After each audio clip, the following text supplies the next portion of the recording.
Assalamualaikum everyone, this is Anik Khan. Welcome to a new vocabulary learning class. আজকে আমরা খুব important এবং খুব মজাদার একটি vocabulary শিখব। তার আগে বলে রাখি, আপনারা এখনো যারা আমাদের চ্যানেলকে সাবস্ক্রাইব করেন নাই তারা এখন আমাদের চ্যানেলকে সাবস্ক্রাইব করে নিন, এবং যারা এখনো অলরেডি করেছেন তাদেরকে থ্যাংক ইউ।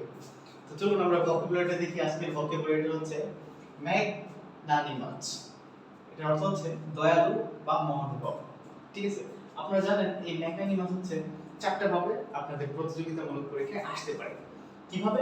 সেটার স্পেলিংটা আসতে পারে, বা এটার সিনোনিম আসতে পারে, এটার অ্যান্টোনিম আসতে পারে, বা হচ্ছে এটা কোন পার্টস অফ স্পিচ।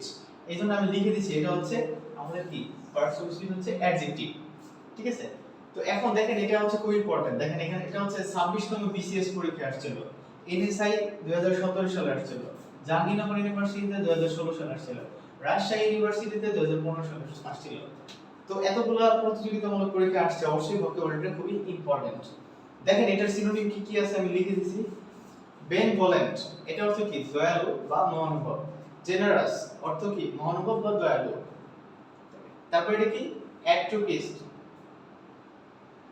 এটা অর্থ কি আমাদের মহানুভব বা দয়ালু। এখন এটা টেকনিকটা কি আমরা দেখি। টেকনিকটা হচ্ছে এখানে ম্যাগনানিমাস, এখানে আমি একটু ব্যাগে লিখছি যাতে এটা স্পেলিং এর জন্য আপনার কাজে লাগে। এই দেখেন এই মেক রে মনে করেন mag, M A G mag, আর হচ্ছে নানি এন এ এন আই নানি, মেক নানি, আর এটা হচ্ছে কি এম ও ইউ এস মাছ, ম্যাগনানিমাস।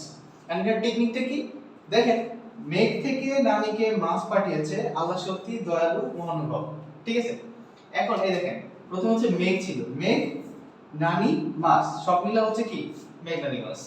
ঠিক আছে, মেঘ থেকে নানিকে মাছ পাঠিয়েছে আল্লাহ তাআলা সত্যি দয়ালু এবং কি মহানুভব, এবং দয়ালু এবং মহানুভব কে এই দুটোর অর্থ।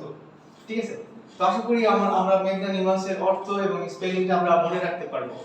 তো ভিডিওটা কেমন লাগলো আপনারা অবশ্যই কমেন্ট করে জানাবেন, ভালো লাগলেও জানাবেন, না লাগলেও জানাবেন, একটা লাইক দিবেন।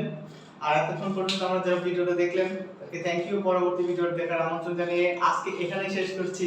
আল্লাহ হাফেজ।